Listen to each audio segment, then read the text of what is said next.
जय श्री कृष्ण। श्लोक 24। मैं मूर्खों तथा अल्पज्ञों के लिए कभी भी प्रकट नहीं हूँ। उनके लिए तो मैं अपनी अंतरंगा शक्ति द्वारा आच्छादित रहता हूँ, अतः वे यह नहीं जान पाते कि मैं अजन्मा तथा अविनाशी हूँ। इसका तात्पर्य है कि यह तर्क दिया जा सकता है कि जब कृष्ण इस पृथ्वी पर विद्यमान थे और सबों के लिए उद्देश्य थे, तो अब वे सबों के समझ क्यों नहीं प्रकट होते, किंतु वास्तव में वे हर एक के समझ प्रकट नहीं थे। किंतु जब कृष्ण विद्यमान थे तो उन्हें भगवान रूप में समझने वाले व्यक्ति थोड़े ही थे। जब गुरु सभा में शिशुपाल ने कृष्ण के सभाध्यक्ष चुने जाने का विरोध किया तो भीष्म ने कृष्ण के नाम का समर्थन किया और उन्हें परमेश्वर घोषित किया। इसी प्रकार पांडवों तथा कुछ अन्य लोगों ने उन्हें परमेश्वर के रूप में जानते थे, किंतु सभी ऐसे नहीं थे। अभक्तों तथा सामान्य व्यक्ति के लिए वे प्रकट नहीं थे। इसीलिए भगवद गीता में कहते हैं कि उनके विशुद्ध भक्त के अतिरिक्त अन्य सारे लोग उन्हें अपनी तरह समझते हैं। वे अपने भक्तों के समझ ही आनंद के आकार के रूप में प्रकट होते हैं, किंतु अन्यों के लिए, अल्पज्ञ अभक्तों के लिए वे कभी अंतरंगा शक्ति से आच्छादित रहते हैं।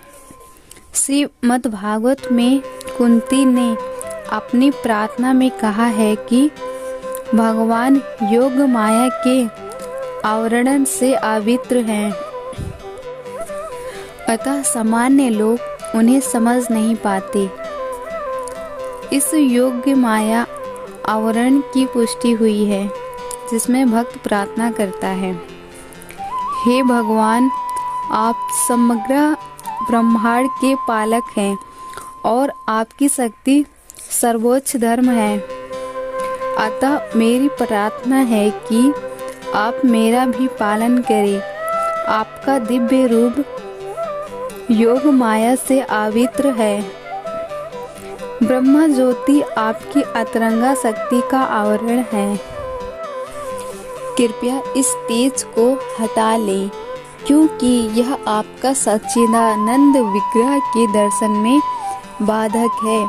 भगवान अपने दिव्य सच्चिदानंद रूप में ब्रह्म ज्योति की अंतरंग शक्ति से अवित्र हैं, जिसके फलस्वरूप अल्पज्ञानी निर्विशेषवादी परमेश्वर को नहीं देख पाते।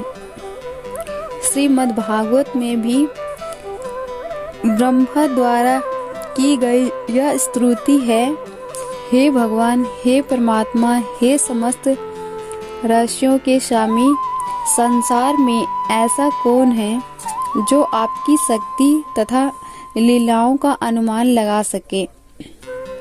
आप सदैव अपनी अंतरंग शक्ति का विस्तार करते रहते हैं, अतः वे कोई भी आपको नहीं समझ सकता।